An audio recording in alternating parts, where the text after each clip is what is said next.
Shalom, puji Tuhan, haleluya. Kita sudah belajar tentang arti kata mati. Dalam video-video sebelumnya, saya sudah menyampaikan dua arti kata mati. Yang pertama itu mati fisik, yang kedua mati moral. Dalam video kali ini, masuklah kita ke bagian ketiga. Saya sadur dari tulisan Dual Stem. 4 arti kata mati. Yang ketiga, mati secara rohani. Mati secara rohani. Inilah yang paling sering dipahami orang Kristen, termasuk mahasiswa teologi yang suka bertanya, apa arti mati dalam kitab Kejadian pasal 2, pasal 3. Terpisahnya manusia dari hubungan intim dengan Tuhan. Pak dosen, apa arti mati di kitab Kejadian? Utamanya pasal 2, pasal 3. Apakah mati fisik atau mati rohani? Dan sebelum saya menjawab, saya tanya kepada mahasiswa itu, kebanyakan mereka berkata, pastilah itu mati rohani. Nah, rupanya itu tidak salah. Mati rohani itu manusia terpisah dari hubungan yang sebelumnya akrab dengan Tuhan. Berubah hubungan itu menjadi tidak lagi akrab. Rusak. Gara-gara dosa, manusia mati secara rohani. Rusak hubungan intimnya sama Tuhan. Kalau sebelumnya Tuhan Allah dengan manusia itu bincang-bincang, Tuhan Allah berfirman sangat dekat. Manusia, ini makananmu, buah pohon-pohon ini kamu makan. Manusia, ini binatang-binatang namai. Bahkan ketika manusia itu tidur, Tuhan bangun dari rusuknya seorang wanita menjadi pasangannya. Dan si manusia berkata, inilah dia tulang dari tulang. Dia mengambil si perempuan menjadi istri. Hubungan yang akrab dengan Tuhan. Dan Tuhan biasa berjalan-jalan di taman pada waktu hari sejuk. Semua itu berubah karena dosa.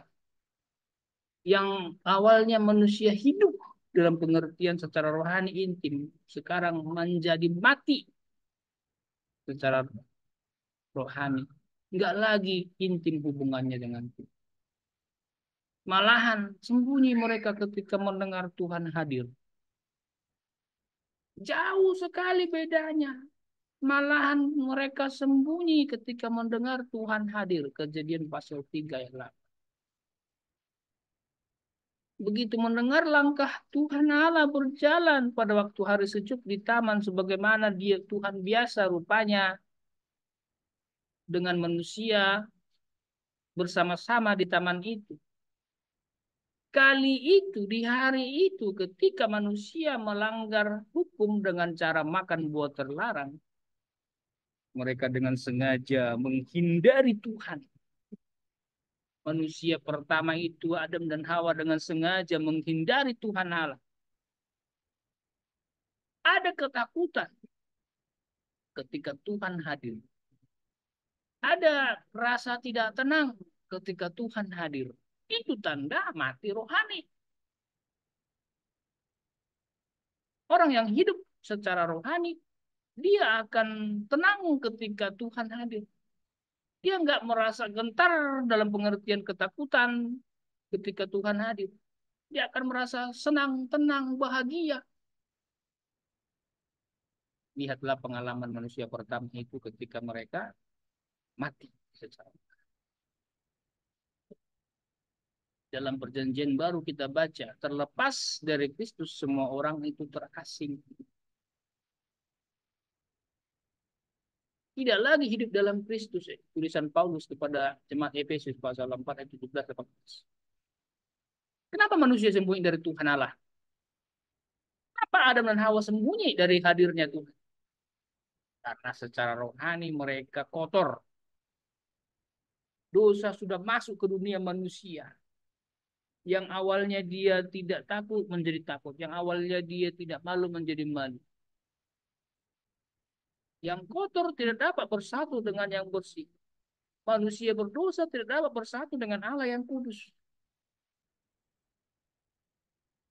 Perhatikanlah perbedaan mendasar. Ketika manusia itu hidup secara rohani, berbincang-bincang dengan Tuhan Allah. Ketika manusia itu hidup secara rohani, mereka telanjang tidak merasa takut. Hadirat Tuhan mereka begitu membahagiakan mereka. Semua berubah 180 derajat ketika mereka mati secara rohani. Mereka akhirnya mendengar Tuhan datang sembunyi, menyemak daun untuk menutupi ketelanjangannya. Yang sebelumnya mereka tidak merasa takut, sekarang menjadi takut. Tidak tenang ketika mereka mengetahui hadirat Tuhan di tengah mereka. Itulah arti mati yang ketiga. Mati secara rohani. Terpisah dari hubungan intim dengan Tuhan.